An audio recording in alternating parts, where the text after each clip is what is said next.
వాక్యంలో ప్రవేశపెట్టే ముందు నేను దేవుని దగ్గర అడిగినాను, ప్రభు సంఘం అంతటికీ ఒక వాగ్దానం ప్రభు అని నేను అడిగినప్పుడు దేవుడు ఈ మాట ద్వారా నన్ను బలపరిచినాడు అనమాట. మరి యెహోషువ గ్రంథము 1వ అధ్యాయము 5వ వచనం, నీవు బ్రతుకు దినములన్నింటిను ఏ మనుషుడును నీ ఎదుట నిలువలేక ఉండును, నేను మోషేకు తోడైనట్లు నీకును తోడైందును. మరి సంఘం అంతటికి మనందరికీ కూడా దేవుడు మనతో ఏం చేస్తున్నాడంటే యెహోషువ అంటే అర్థము యేసు అని అర్థం. అంటే యెహోషువకు తోడైన దేవుడు మనకు కూడా తోడైంటున్నాడు అనమాట. మనందరికీ కూడా సంబంధించిన వర్తమానం ఇది, వాగ్దానం. నీ బ్రతుకు దినములన్నిట ఏ మనుషుడు కూడా నిలవనేయడు.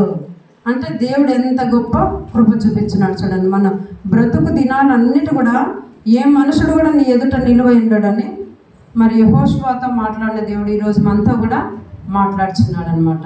మన బ్రతుకు దినాలన్నిటి కూడా ఏమంట, ఏ మనుషుడు కూడా నిలువనేరడు.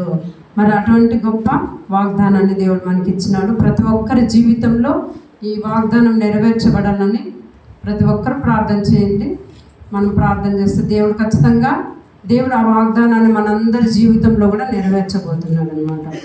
మరి చూడండి 10వ అధ్యాయంలో మరి యెహోషువ తన జీవితంలో ఏ విధంగా ఆ వాగ్దానం నెరవేర్చబడిందో, మరి ఆ యెహోషువ జీవితంలో నెరవేర్చిన దేవుడు మనందరి జీవితంలో కూడా నెరవేర్చబోతున్నాడు ఈ సంవత్సరం, నూతన సంవత్సరంలో.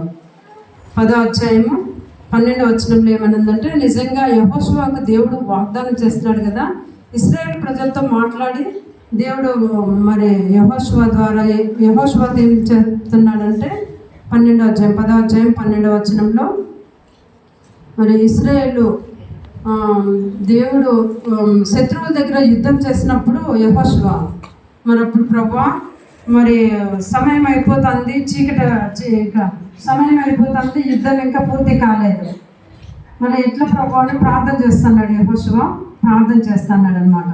ప్రార్థన చేసినప్పుడు దేవుడు మరి 12వ వచనం చూద్దాము. యెహోవా ఇశ్రాయేళ్ల ఎదుట అమోరీయులను అప్పగించిన దినమున ఇశ్రాయేలు వినుచుండగా యెహోవాకు ప్రార్థన చేశాను. చూడండి, మనుషులందరూ ఉన్నారు, ఇశ్రాయేల్ ప్రజలంతా కూడా ఉన్నారనమాట. వాళ్ళ ఎదుట యెహోషువ ప్రార్థన చేస్తున్నాడు. ఏమని ప్రార్థన చేస్తున్నాడు? యుద్ధం ఇంకా దగ్గర పడతా ఉంది, ఇంకా కొద్దిసేపులో అపజయమో విజయమో రావాలన్నమాట. అప్పుడు ఏం చెప్తున్నాడంటే దేవుడు గొప్ప ధైర్యపరిచినాడు అనమాట. సూర్యుడా నీవు గిబియోనులో నిలువము, చంద్రుడా నీవు అయ్యాలోను లోయలో నిలువము. జనులు తమ శత్రువుల మీద పగ తీర్చుకునే వరకు సూర్యుడు నిలుచెను, చంద్రుడు ఆగెను. చూడండి, దేవుడు యెహోషువకు మాట చెప్తున్నాడు కదా, నీ బ్రతుకు దినములన్నిటి కూడా ఏ మనుషుడు నిలవనేరడని. ఎప్పుడైతే దేవుడు ఆ వాగ్దానము ఇక్కడ 10వ అధ్యాయంలో నెరవేర్చినాడు చూడండి. మరి యుద్ధం జరుగుతున్న సమయంలో మరి ప్రార్థన చేస్తున్నాడు, మరి ఎక్కడ అపజయం వస్తుందని చెప్పి. మరి దేవునికి ఎప్పుడైతే ప్రార్థన చేస్తున్నాడో దేవుడు యెహోషువ ప్రార్థన విని ఏం చేస్తున్నాడు, సూర్యుడిని చంద్రుడిని ఆపు చేస్తున్నాడు అనమాట. సూర్యుడు ఆగిపోయినాడు, చంద్రుడు నిలిచిపోయినాడు అనమాట. సూర్యుడు ఎక్కడ నిలిచిపోయినాడు? గిబియోనులో నిలిచిపోయినాడు.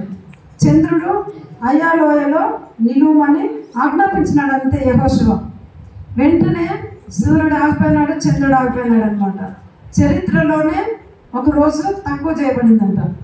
ఎందుకంటే ఆ రోజు యెహోషువ ప్రార్థన చేస్తున్నాడు. ఆ ప్రార్థనకి దేవుడు గొప్ప విజయాన్ని ఇచ్చినాడు అనమాట. ఆయన వాగ్దానం చేసిన దేవుడు నమ్మదగిన దేవుడు అనమాట. ఆ విధంగా మన జీవితంలో కూడా ఖచ్చితంగా వాగ్దానం చేసిన దేవుడు ఏం చేస్తాడు, ఆయన నమ్మదగిన దేవుడుగా ఉండి మన గొప్ప విజయాన్ని ఇచ్చే దేవుడుగా ఉంటున్నాడు అనమాట. మనం ఏ యుద్ధంలో అయితే దేనికోసం అయితే మనం ప్రార్థన చేస్తామో, యెహోషువ ప్రార్థన చేసినప్పుడు దేవుడు ఆలకించి ఏం చేస్తున్నాడు, గొప్ప విజయాన్ని ఇచ్చినాడు అనమాట. యుద్ధంలో గొప్ప విజయాన్ని పొందుకున్నారు. ఇశ్రాయేల్ ప్రజలకు గొప్ప విజయం వచ్చేసింది. ఆయన దేవుడే మరి ఇశ్రాయేల్ పక్షాన పోరాడి యుద్ధం చేస్తున్నాడు అనమాట. ఆ యుద్ధంలో గొప్ప విజయాన్ని చూస్తున్నాడు అనమాట. దేవుడు మాట ఇచ్చి నెరవేర్చే దేవుడు అనమాట. మన జీవితంలో కూడా అంతే. మనం ఏ విధంగా ప్రార్థన చేసి దేవుడు మరి నెరవేరుస్తాడో అని మనం నమ్మాల. ఆయన మాట ఇచ్చి నెరవేర్చే దేవుడు అని ఎప్పుడైతే మనం నమ్ముతామో ఖచ్చితంగా దేవుడు మాత్రము మాట తప్పేవాడు కాదనమాట. ఆయన మాట ఇచ్చి నెరవేర్చే దేవుడు. ప్రతి వాగ్దానాన్ని కూడా మన జీవితంలో స్థిరపరిచే దేవుడు, బలపరిచే దేవుడు అనమాట. చూడండి, ఆదికాండము 50వ అధ్యాయంలో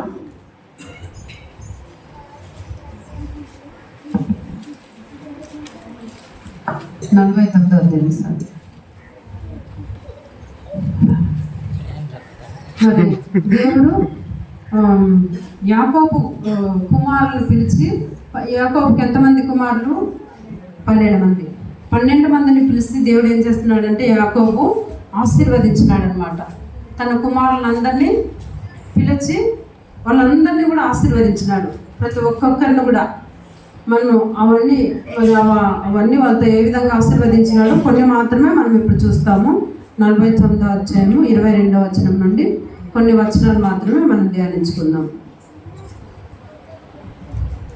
యోసేపు ఫలించడి కొమ్మ, ఊట ఎద్ద ఫలించడి కొమ్మ, దాని రెమ్మలు గోడ మీదకి ఎక్కి వ్యాపించును. వీలుకాండ్రు అతన్ని వేధించిరి, వారు బాణములను వేసి అతను హింసించిరి. యాకోబు కొలచు పరాక్రమశాలి అయిన వాని హస్తబలము వలన అతని విల్లు బలమైనదగును. ఇశ్రాయేలునకు బండయు మేపిడి వాడును ఆయనే. నీకు సహాయం చేయు నీ తండ్రి దేవుని వలనను పైనుండి మింట దీవెనలతోనూ క్రింద దాగి ఉన్న అగాధ జనముల దీవెనలతోనూ స్తనముల దీవెన